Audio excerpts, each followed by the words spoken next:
Hello guys, welcome to the traditional math sanctuary. We're back here once again. If you're new to this, please subscribe. Alright, so today we're going to be evaluating the limit of a trigonometric function, right? Bear in mind guys, whenever you're dealing with trig functions, most time than not you're going to have to use some trigonometric identities, or maybe you're going to have, especially when evaluating limit, you might have to use the fundamental trigonometric limit. All right, so let's go ahead and get to it. Let's not waste any more time. Let's try to evaluate limit as x approaches 0 of sine squared of 5x over sine squared of 7x. All right, well, first thing first, let's try to evaluate the limit at x equals 0, right, of sine square of 5x over sine squared of 7x. Sorry guys, my x is so terrible. That actually made it worse.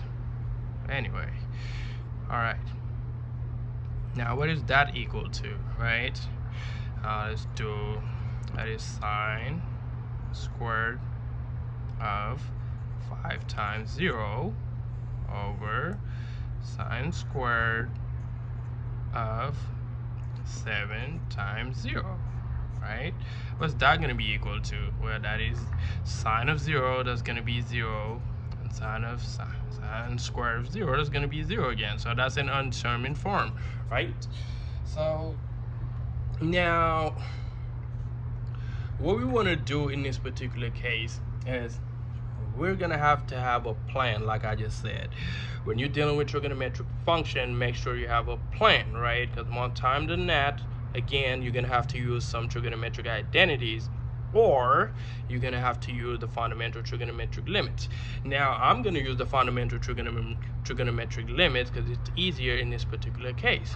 Now what does the fundamental trig limit says? Well, it says limit as x approaches 0 of sine theta over theta equal to 1. And that is also true for the inverse as well, right? Which is limit as x approaches 0 of theta over sine of theta. That is also equal to 1. All right, so we're gonna go ahead and make sure our expression is written in the form sine squared of 5x over 5x, yada yada yada, something like that, right? So let's go ahead and try that. So I'm gonna try some algebraic manipulations in order to get 5x in the denominator and 7x in the numerator. All right, so let's rewrite our limit sine square of 7x. Now what should I multiply the numerator and the denominator in order to get 5x in the denominator and 7x on the numerator? Well, I'll go multiply this expression by 7x over 5x. Now squared, right? Because we have sine squared of 5x, not just sine x, right? Multiply by 5x over 7x squared, right?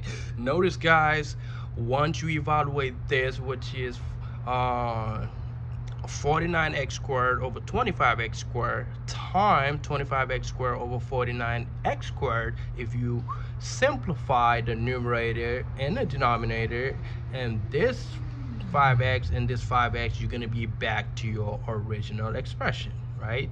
So we've just I've just rearranged the expression, right, by adding, of course, a fraction that'll be very useful to evaluating this limit. All right, now I can go ahead and start rearranging everything.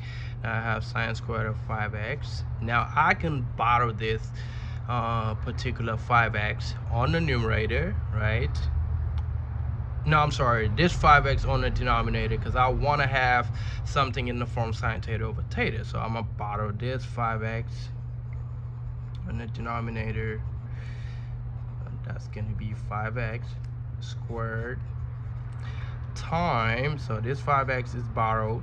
Now I'm gonna do the same for sine squared of 7x, right? So now I'm gonna borrow this 7x squared on the numerator over sine squared of 7x, right?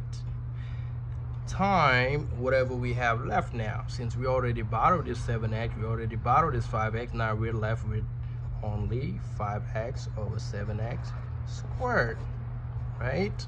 Now from here on we can just go ahead and evaluate our limit, right, which means plug in the 0, right? So now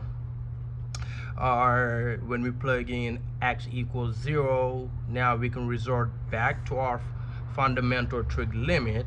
So limit as x approaches 0 of sine squared of 5x. Okay, before I evaluate this limit, let me rewrite everything so you can have a more clear picture of what we're trying to do here, right? Of sine, let me rewrite everything, right? Sine of 5x over 5x squared, right? Right?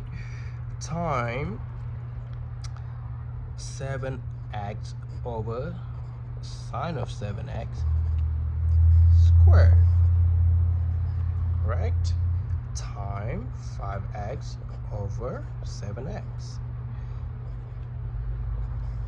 squared, right? Now I can just go ahead and evaluate the limit now. Now this is going to be equal to 1 squared, so that's going to be limit as x approaches 0 of sine squared of 5x over sine squared of 7x equal, going to be equal to, this is going to turn into 1 squared, right? 1 squared. This is going to turn into 1 squared as well, and we're going to be left with 5x over 7x squared. All right, now we can just simplify the x on the numerator and the denominator, and we're left with 5 over 7 squared, right? 7 squared. So our final answer is the limit